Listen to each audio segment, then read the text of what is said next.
and we were leading worship on Thursday. Excuse me. And the Lord just gave me this song, the shining of his glory and the walls coming down. And in how in our lives there are these things that we can build a wall up, and the Lord can't come through. And in order to come through, those walls have to come down. In order for his glory to shine in our lives, those walls have to come down. And so I began singing, "What do you love, Lord? What do you love?" We're getting back to the heart of God. And so my question was, okay, what is your heart, God? Because we sing that song, The Heart of Worship. We sang it this morning. We sang, when the music fades and all is stripped away, all the walls come down, and I simply come longing just to bring something that's of worth that will bless your heart. I'm bringing more than a song, and so on and so forth. Coming back to the heart of worship. And it is more than a song. What does the Lord love? Does he just love music? Does he just love when I'm up here and I'm singing songs? Oh, yes, he loves it. He definitely loves it. But that's not all worship is, and that's not all living a life of glory to God is. And so this is kind of a switch of seriousness, but preparing this message, the Lord gave me a very obscure symbol of bacon. I'll get to that in a second. So, and good thing my mom's here because she knows. When we, for Thanksgiving, it's coming up, Thanksgiving, who has bought their turkey? Show of hands. Who has bought their turkey? Okay. One person, okay, a couple people. Okay, who still has to go out and get their turkey? Okay, who doesn't? Do they hammers? Okay. Okay. Awesome. So I'm going over to my mom's house for Thanksgiving, and I'm very excited about it because she's a wonderful cook. And she does this awesome thing. Every Thanksgiving, she puts bacon on top of your turkey. So you should all try this, okay? It helps keep it very moist and delicious, okay? Something that she learned. Where did you learn that from, Mom? I don't know. Okay, somewhere. Okay, just tried it. So I don't know what happens in that oven, but my dad has tried to make a turkey before, and I love him dearly, but it was really dry. And my mom all you do is put that bacon on the top, and that turkey is good to go. And so I was just like, I was thinking about that as the Lord gave me this symbol of bacon. And so I started looking it up because I know what bacon looks like, but it's like there's got to be something more to it, Lord, than just being bacon. And so bacon, if you look at it, okay, it's got those like strips of meat, and then there's like large portions of fat, okay? And which are what? They add flavor, right? Because that bacon would not be good without that fat, I tell you.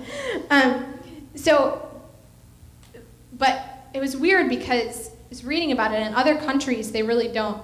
They use other cuts of meat, for bacon. We in America seem to use like the pork belly, so ours are more fatty.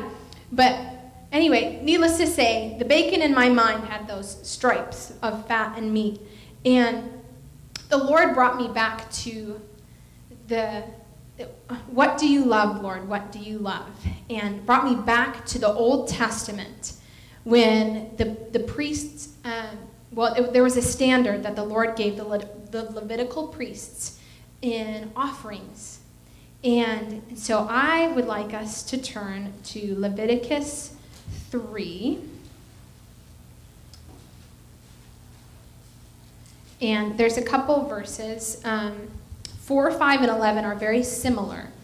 Okay, they talk about, it says, it's kind of vivid imagery, but it says, and from the sacrifice of the peace offering, and I'll explain what a peace offering is in a little bit, but and from the sacrifice of the peace offering as a food offering to the Lord, he shall offer the fat covering the entrails and all the fat that is on the entrails and the 2 kidneys with the fat that is on them at the loins and the long lobe of the liver that he shall remove with the kidneys. I know it's kind of vivid. But it says, then Aaron's son shall burn it on the altar on top of the burnt offering. That's the key point, okay? On top of the burnt offering, which is on the wood, on the fire. It is a food offering with a pleasing aroma to the Lord. Okay, so did you catch that there? It's all the fat inside of that animal that was being sacrificed, and that it went on top of the burnt offering. Okay, and so that's very similar to, if we look in verse 9 and then also in verse 14, talks about the fat. Cutting off all that fat from that animal, and then that goes on top of the burnt and the meal offering, the food offering. And then in verse 17 it says, after burning it up, it says, it shall be a statute forever throughout your generations in all your dwelling places, that you eat neither fat nor blood. And what the Lord was speaking to me about that piece of bacon, however obscure that is, was that we consume so much fat. But what does it say in here? It says that you eat neither fat nor blood. And the fat in these sacrifices was a fragrant offering to the Lord. They were not to eat it. They were to give all of that up to the Lord. And so with that piece of bacon, all of that, not in a physical manner, think spiritual with the bacon, okay? In a spiritual manner, we consume so much of the what belongs to the Lord. Does that make sense? We are self-centered beings as humans, and we have begun consuming so much of what we're supposed to give back to the Lord. It's where pride comes from, right? And so in breaking down those walls, what do you love, Lord? What do you love? He loves it when we're getting back to what he truly loves, and that's when we're praising him, when we're giving him glory for the things that he has given us. And so that peace offering. So let me go back a little bit. There's some distinctives about that meal offering. And it was a sweet savor to God, okay? They were given not because of sin, but out of sincere and heartfelt devotion. So that burnt offering, it wasn't, they had to give a sin offering, but this was something different. It was just out of devotion to the Lord that they were giving this animal sacrifice, okay? And it is offered for acceptance in the stead of the offerer. So what we see here is there's the offering, the offerer, and the priest, okay? There's three things. And the animal represents the offerer, okay? A life is given that's representing total devotion in every area of life. So, and it is completely burned up, also representing total devotion, but from a different angle, that it was truly carried out. And so we have the burnt offering, the meal offering, and the peace offering, which was all the fat, okay? And so that burnt offering, okay, that was like the whole animal. That was taken, and it was, there's different things that you had to do, so the blood was shed in a correct manner. But that was in whole devotion.